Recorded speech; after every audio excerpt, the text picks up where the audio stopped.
Marlène et Jean-Claude sommes très heureux de te présenter une émission très spéciale afin de comprendre les faits d'actualité.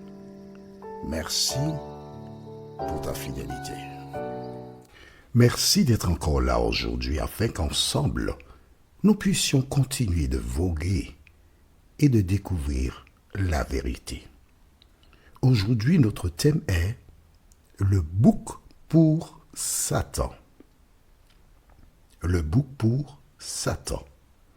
La référence est Lévitique chapitre 16, le verset 10.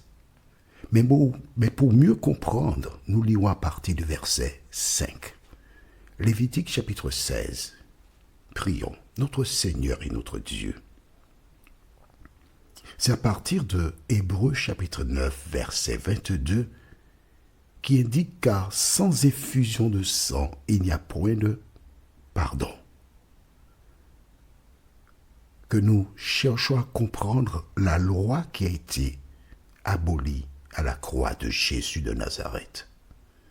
Alors merci de continuer de nous éclairer et de nous conduire dans toute la vérité, nous t'en prions. Au nom de Jésus et pour ta gloire éternelle. Amen. Prenons donc la Bible dans le livre de Lévitique chapitre 16 et je lirai à partir du verset 5.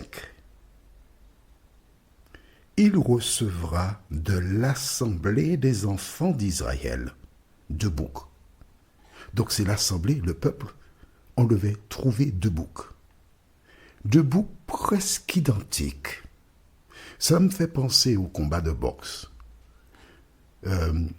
J'y parle parce que j'ai tout récemment vu sur TikTok un hommage réalisé par Whitney Houston à l'endroit de Monsieur Mohamed Ali.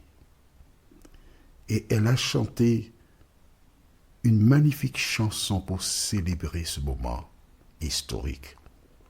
Et quand je les regarde tous les deux, tu te rends compte, ce moment-là, ils ignoraient que la mort viendrait les récupérer. On les voit souriants, chantant, heureux. Mais pour combien de temps ils l'ignoraient? Ce qui est important, c'est l'instant présent. Donc je te disais que toutes les fois qu'il y a un combat de boxe, on va peser les deux boxeurs pour qu'ils aient pratiquement le même poids. Et si un est un peu trop gros, il faut qu'il maigrisse pour qu'il soit, selon les normes, admissible pour le combat. Donc, on choisissait deux boucs. On ne choisissait pas un qui soit malade, estropié. Non, deux boucs pratiquement en bon état. Et alors, qu'est-ce qui se passait? Une fois qu'on avait emmené ces deux boucs devant Aaron, il tirait au sort. Verset 6. Aaron offrira son taureau expiatoire et il fera l'expiation pour lui et pour sa maison. Il prendra les deux boucs et il les placera devant l'Éternel à l'entrée de la tente d'assignation.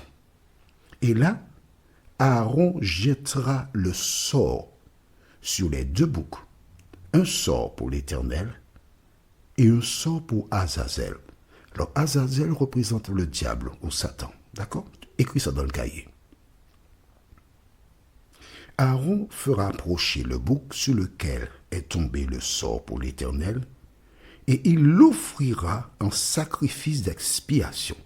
C'est-à-dire qu'on va le saigner pour qu'il meure et continue le rituel pour le pardon des péchés. Ce bouc qui était immolé, là, représentait Jésus de Nazareth. Et cela, Dieu l'a révélé à Jean-Baptiste. Et nous lisons écrit dans ton cahier, Jean 1, verset 29. Jean 1, verset 29. Le lendemain, il fit Jésus venant à lui et il dit, « Voici l'agneau de Dieu qui ôte les péchés du monde. Donc, tous les sacrifices d'animaux qui étaient faits avant la venue de Jésus représentaient l'acte suprême, la mort de Jésus. Tu comprends maintenant pourquoi, lorsque Caïn offrit à Dieu des fruits, des légumes, etc., Dieu n'a pas approuvé. Il ne pouvait pas l'approuver parce que le symbole, l'élément qui permet d'obtenir le pardon des péchés, c'est le sang de l'agneau, le sang de Jésus de Nazareth. Alors, l'animal qui représentait pour le sacrifice d'expiation ou le pardon des péchés, c'était pour Jésus, d'accord? Et qu'en est-il pour l'autre? Nous lisons verset 10. Et le bouc sur lequel est tombé le sort pour Azazel sera placé vivant devant l'Éternel, afin qu'il serve à faire l'expiation. Alors, il y a un souci. Qu'est-ce que ça veut dire, l'expiation, l'expiation? Relisons verset 9. Aaron fera approcher le bouc sur lequel est tombé le sort pour l'Éternel, et il l'offrira, c'est-à-dire le tuer en sacrifice d'expiation. C'est le sacrifice d'expiation. Tandis que l'autre vivant, afin qu'il serve à faire l'expiation. Qu'est-ce que cela veut dire? Jésus paye le prix pour racheter la race humaine. Mais Azazel ou encore Satan, qui est l'auteur du péché,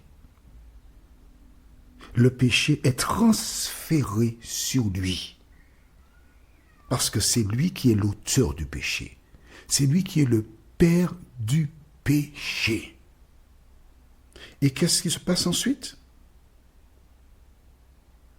Il sera, la fin du verset 10, afin qu'il serve à faire l'expiation et qu'il soit lâché dans le désert pour Azazel. C'est-à-dire, il représente Azazel, d'accord? Donc, qu'est-ce qui se passe? Nous aurons l'occasion un jour de voir cela. Le bouc, l'autre bouc qui n'était pas immolé, il était emmené par quelqu'un hors de l'espace. Et alors, il se trouvait exilé, seul. Et après, il allait mourir. C'est une illustration de la fin de Satan. Allons rapidement au livre de Apocalypse chapitre 20. Pendant que tu cherches, je t'explique ce qui se passe. Un jour, au milieu de la nuit, l'on entendra le son des trompettes. Le sol s'ouvrira. Des morts sortiront victorieux, ressuscités par la puissance de l'Éternel. Tandis que des myriades d'anges feront leur apparition dans le ciel. Et Jésus lui-même descendra vers la terre. Les gens chercheront un asile. D'autres se jetteront des immeubles pour se donner la mort. Parce que nul ne pourra tenir devant Jésus. Pourquoi? Pour deux raisons. La première, parce que au milieu de la nuit, il fait noir. Ce sont les ténèbres. Mais Jésus, c'est la lumière. Et brusquement, tu passeras de minuit à midi. Mais attention, un midi comme ce que tu n'as jamais vu. Parce que la lumière sera aussi éclatante que la Bible déclare que les hommes diront aux montagnes et aux rochers, tombez sur nous et cachez-nous. Des gens chercheront les cavernes. Et même dans la caverne, il y aura une lumière étincelante qui aveuglera ces personnes qui seront terrassées. Pourquoi? Parce que la Bible déclare, nul ne peut voir Dieu et vivre. Tous y seront terrassés.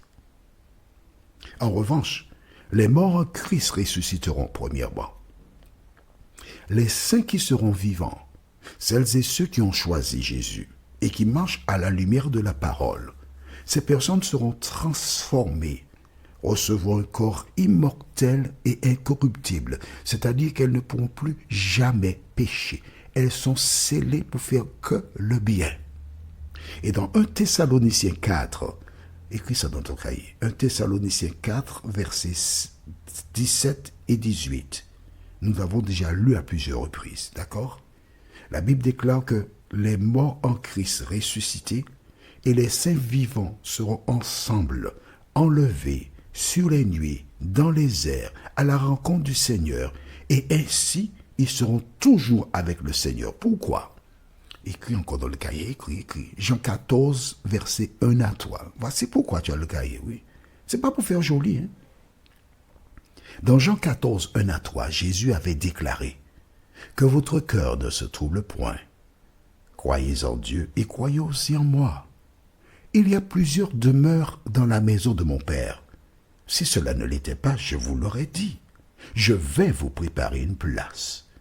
Et lorsque je m'en serai allé, et que je vous aurai préparé cette place, je reviendrai et je vous prendrai avec moi, afin que là où je suis, vous y soyez aussi.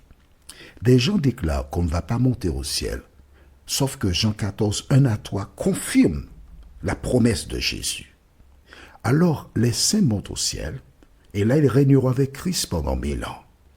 Entre-temps, les autres morts ne revinrent point à la vie. Attends, on va lire ça, verset 5. Apocalypse 20, verset 5. Les autres morts ne revinrent point à la vie jusqu'à ce que les 1000 ans fussent accomplis. Alors, tu retiens? Les saints montent au ciel, ils règnent avec Christ pendant 1000 ans. Entre-temps, les autres morts, ainsi que celles et ceux qui sont morts en voyant Jésus revenir, ils sont morts, donc tous, ils ne revinrent point à la vie jusqu'à ce que les 1000 ans fussent accomplis. Et qu'en est-il du diable? Lisons dans Apocalypse 20, versets 1 à 3, que dit la Bible.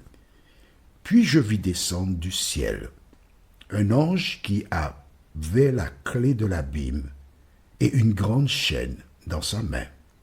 Il saisit le dragon, le serpent ancien qui est le diable et Satan, et il le lia pour 1000 ans. Il le jeta dans l'abîme, ferma et scella l'entrée au-dessus de lui, afin qu'il ne séduisît plus les nations, jusqu'à ce que les 1000 ans fussent accomplis. Après cela, il faut qu'il soit délié pour un peu de temps. Jésus revient. Les saints sont emmenés avec lui au ciel. Ils règnent avec lui pendant 1000 ans. Les autres morts, eux, restent dans la tombe. La terre est vide et Satan est tout seul avec ses démons. Voilà pourquoi dans Lévitique 16, le bouc était emmené dans un lieu désert, l'image de ce qui arrivera à la fin des temps. Notre prochaine étude se trouve au livre de Lévitique, toujours, chapitre 16, versets 11 à 14. Le thème, c'est son taureau. Lévitique 16, versets 11 à 14. Prions. Notre Seigneur et notre Dieu, merci pour la parole, merci de nous parler. Merci de nous aider à comprendre, car c'est seulement en comprenant Lévitique 16 que nous comprenons un peu Apocalypse chapitre 20. En vérité, toute écriture est inspirée de Dieu. Cet esprit, merci pour ton enseignement, nous t'en prions. Au nom de Jésus et pour ta gloire éternelle. Amen. Que l'Éternel continue de te bénir et il me tarde de te retrouver.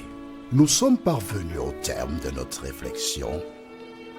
Si d'aventure tu as une question, il te suffit d'envoyer un message par le biais de WhatsApp au numéro suivant, plus 596 696 88 93 93.